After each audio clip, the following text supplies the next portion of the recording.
أعوذ بالله من الشيطان الرجيم. بسم الله الرحمن الرحيم.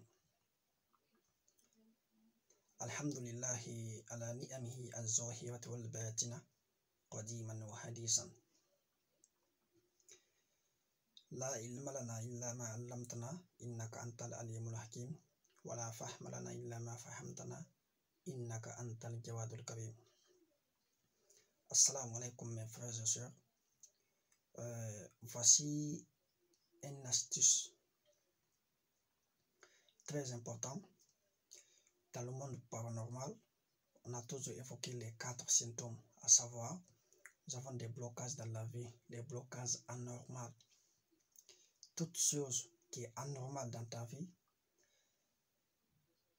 dès que le blocage devient systématique, sache que tu as une force invisible qui est là à te bloquer dans ta vie. Les blocages dans le travail, les promesses qui ne se tiennent pas, les problèmes des études, des problèmes de couple, tout ce que tu entends, tout le projet que toi tu entends dans ta vie, ce qui est là, ça se bloque. Et toute chose qui est anormale, ça c'est le domaine mystique.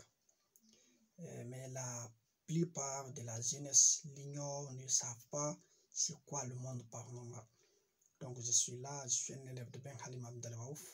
Je vais essayer de vous éclaircir un peu de certaines connaissances que j'ai pu acquérir dans la ruqya. Donc la ruqya c'est comme la médecine. D'une part, ça n'a rien à voir avec la religion. Vous pouvez vous soigner avec le Saint-Coran. Dieu nous a dit dans le Saint-Coran,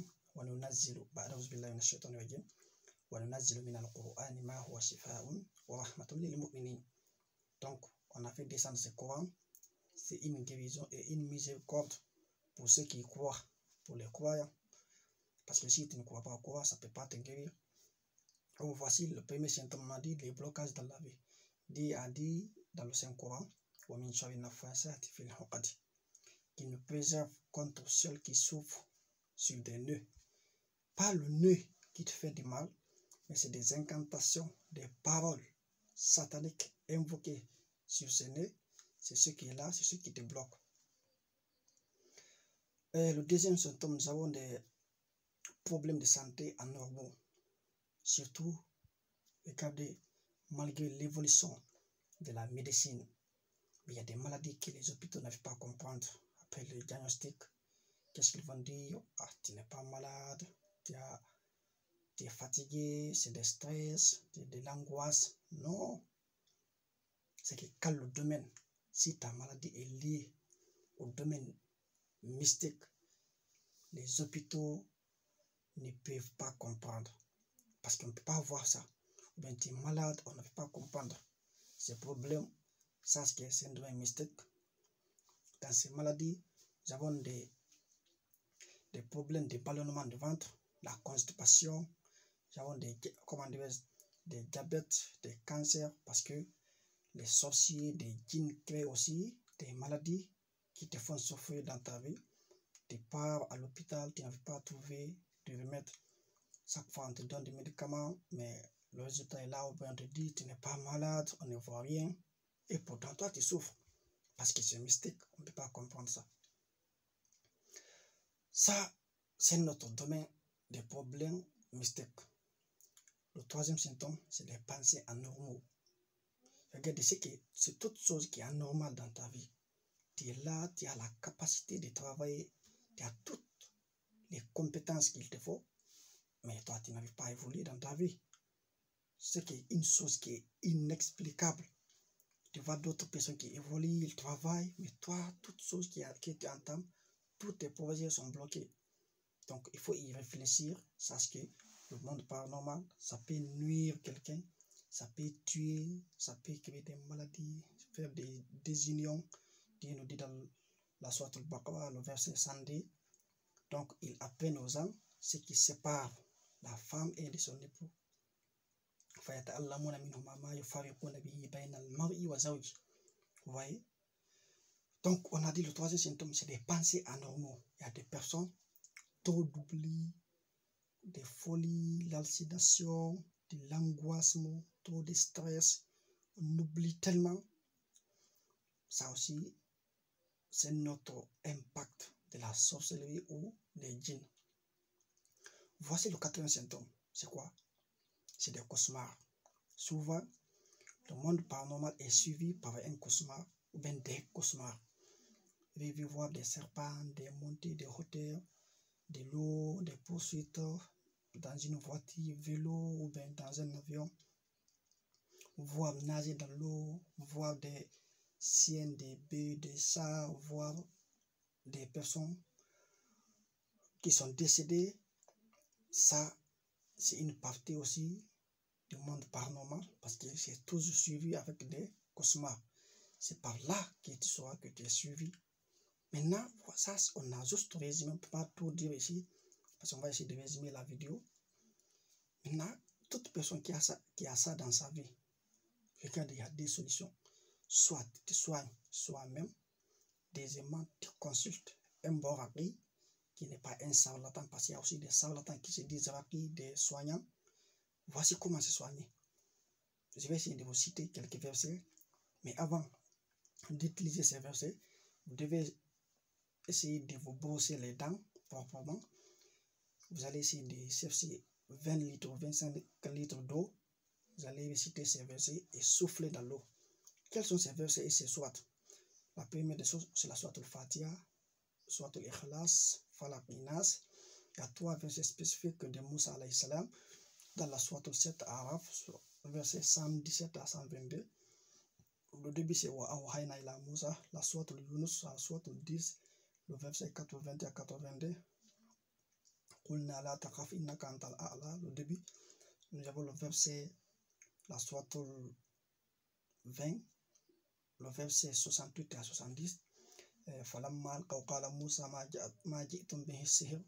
Donc voici ces versets spécifiques. Lire chacun de ces versets 11 fois, souffler dans l'eau ou bien écrire sur une feuille, diluer la feuille dans l'eau. Mais si on écrit une seule fois avec de l'encre alimentaire, vous allez essayer de vous laver ça avec ça pendant 12 jours. Voici, il y a 4 types de sorcellerie. Il y a 4 manières qu'ils font la sorcellerie, qu'ils font commander une sorcellerie à quelqu'un. Nous avons la sorcellerie manger. S'il y a ça, on rêve de manger dans le rêve, ou bien ils vont mettre ça dans ton plat. Il faut citer ce qu'on appelle les feuilles de l'ammoniaque, pâte de l'ammoniaque, la tisane, on appelle ça sanamaki. Le prophète Rasoul sallallahu alayhi wa sallam nous avait dit, alaykum bisana wala marafi sana. Utilisez le sanamaki, même si c'est une seule fois dans l'année. Vous allez essayer de bouillir le sana, une cuillère avec un demi-litre d'eau pendant 10 à 15 minutes.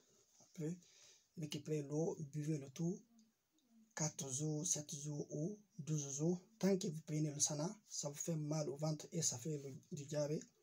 Prenez jusqu'à ce que le ventre ne fait plus mal et que c'est la diarrhée seulement qui vient. Là, ça va nettoyer, c'est comme la oui, le trioxyde de fer. Donc, la sorcellerie aussi se dépose sur des intestins, ça te crée des ballonnements de ventre. Si tu as mal au ventre, ça peut nettoyer tout. Ça, c'est la premier type de sorcellerie. Le deuxième type, c'est quoi? C'est la sorcellerie déposée. Ils peuvent déposer la sorcellerie dans ton corps. Donc, il faut faire la ventouse. La ventouse soigne 40 maladies selon les hadiths. Donc, ça peut tirer tout ça aussi. Nous avons la sorcellerie piétinée. Ça fait des problèmes des jambes. Là aussi, il faut utiliser la ventouse. Et quoi? Il faut utiliser aussi l'huile de habba sauda et l'huile d'olive. Ça aussi, il faut réciter ces versets, souffler dans l'huile, c'est masser le corps, utiliser l'eau coronisée avec l'huile pendant 12 jours. Nous avons le 4e type de sorcellerie, c'est la sorcellerie symbolique. Là, on fera une vidéo sur ça parce que ça demande beaucoup de versets de Coran. Comment ça demande aussi la manière dont la sorcellerie a été faite. Donc voici, c'est une petite astuce pour montrer à tout le monde comment se soigner avec du monde paranormal. Surtout, utilisez ça, vous allez voir beaucoup de hasard dedans. Maintenant, comment combattre les sorciers, les djinns dans le rêve? Surtout dans le rêve, ils sont tellement vulnérables. Il faut te préparer avant de dormir. Il faut prier, faire l'ablution. Avant de te coucher, il faut lire le verset du trône Ayat al-Kursi, qui est le verset 255 dans la Sourate al-Baqarah, lire le minimum 7 fois et 11 fois. Après, il y a un verset spécifique qui appelle les diables ou les sorciers, comment les tuer. Ça, c'est le verset 148. Aynama takunu ya'ti bikumullahu jami'a, inna Allaha ala kulli shay'in qadir. Où que vous soyez, Allah vous ramènera tous, car Allah est capable de tous. Vous allez lire ce verset 100 fois. Ça, c'est dans la Sourate al-Baqarah aussi, le verset 148. Vous allez vous coucher avec détermination de les tuer, de les attraper, d'éliminer, de finir avec vos ennemis. Vous allez continuer jusqu'à ce que Allah vous aide. Vous allez voir toute personne que vous voyez dans votre rêve et le tuer, c'est la personne même. Si vous le tuez dans votre rêve, dans la vie réelle aussi, la personne va mourir. C'est comme ça qu'on va combattre les djinns et les sorciers pendant le rêve. Il y a une prière de malédiction. Il faut faire 11 rakats la nuit. 11 rakats après la Fatiha. Il y a un verset dans la Sourate 33, la Sourate al-Ahzab, le verset 68. Rabbana atihim di'ifayni minal adhabi wal anhum la'nan kabira. Il faut lire ce verset 100 fois, chaque rakat. Donc les 11 rakats, ça fait 1100 fois. Chaque 2 rakats, il faut faire salam alaikum. C'est comme ça. Là, tu demandes aussi à Allah subhanahu wa ta'ala de faire descendre la malédiction sur des sorciers. Parce que Dieu nous a dit dans le Saint-Coran, faqatilu awliya ash-shaytan inna kayda ash-shaytani kana da'ifa. Dans une autre version, inna ash-shaytani lakum aduwwun fattakhizuhu aduwwa. Donc, Satan est un ennemi déclaré contre vous. Prenez-lui comme ennemi. Voici comment le combattre. Très simple. Mais toute personne qui ne peut pas lire le Coran, qui ne peut pas faire ça, il faut contacter un bon waqi. Je soigne des gens à distance, je fais le captage à distance. Toute personne qui fait des crises d'épilepsie, si une femme tombe devant vous avec des djinns, qu'est-ce que vous allez faire? Prenez-la, regardez le cou ici, derrière le nuque. Prenez votre main comme ça, vous allez réciter le verset de ton Ayat al-Kursi, vous allez faire comme si vous égorgez. Vous allez lire jusqu'à ce que le djinn meurt. C'est comme ça qu'on les tue si une personne tombe devant toi. Maintenant, qu'est-ce qu'on peut ajouter sur ça? Si tu ne peux pas faire ça, tu peux me contacter. Inch'Allah, je peux capter ces djinns. Inch'Allah, on va essayer de voir si Allah peut t'aider. Parce qu'on ne peut pas vivre sans l'aide d'Allah subhanahu wa ta'ala. Voici mon contact, le plus 38 093 19 29 88. Je me répète, plus 38 093 19 29 88. Si vous me contactez, vous avez des problèmes de djinns, de sorcellerie, de mauvais oeil, c'est comme ça qu'on peut les combattre. Ok, si quelque chose apparaît devant vous, vous voyez, n'ayez pas peur. Regardez, fixez la chose, récitez Ayat al-Kursi, le verset du trône, le verset 255 toujours, jusqu'à ce que la chose tombe ou meurt. Si vous êtes bloqué dans votre rêve, que vous n'arrivez pas à parler quelque chose, vous attaque, vous êtes bloqué, la bouche ne peut pas parler, qu'est-ce que vous devez faire? Vous allez réciter Ayat al-Kursi dans votre tête, parce que la bouche est déjà bloquée. Vous allez vous préparer, comment dire, à serrer vos mains.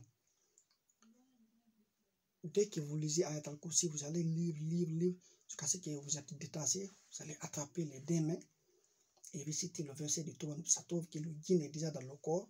Vous allez essayer de réciter Ayat al-Kursi 11 à 20 fois, le djinn va mourir. C'est comme ça qu'on peut les tuer, qu'on peut les attraper. Donc, toute personne qui écoute cette vidéo, il faut appliquer ça. Tu verras beaucoup de hasanat dedans. Donc, éloignez-vous des amulettes, des talismans, des gris-gris.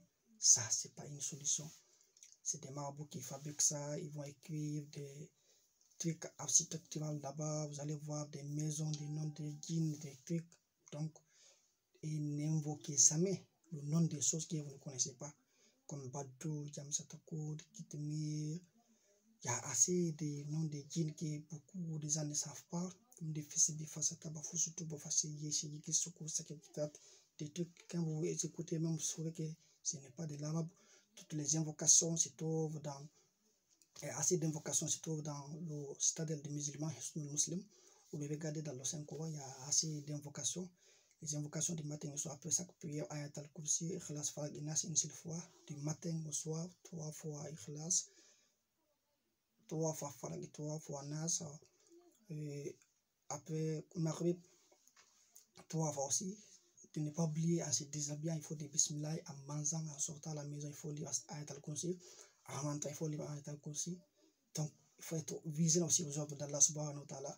Ça va protéger aux gens et arrêter de mettre la photo de vos enfants sur les réseaux sociaux, ou bien de vous exposer sur les réseaux sociaux, ou de mettre les photos dans les maisons. Donc, c'est juste une protection contre des djinns, parce que nous vivons avec eux dans les chambres, ils vivent aussi dans des milieux désastreux, des milieux qui ne sont pas, qui sont un peu tranquilles, là où les êtres humains ne vivent pas. C'est comme ça, juste un petit résumé du monde paranormal. Et on fera une formation pour toute personne qui est concernée. On va montrer aux gens comment attraper les djinns, comment les tuer, comment se soigner. Donc merci, c'était votre frère Souaib. Je vous dis assalamu alaikum wa rahmatullahi wa barakatuh.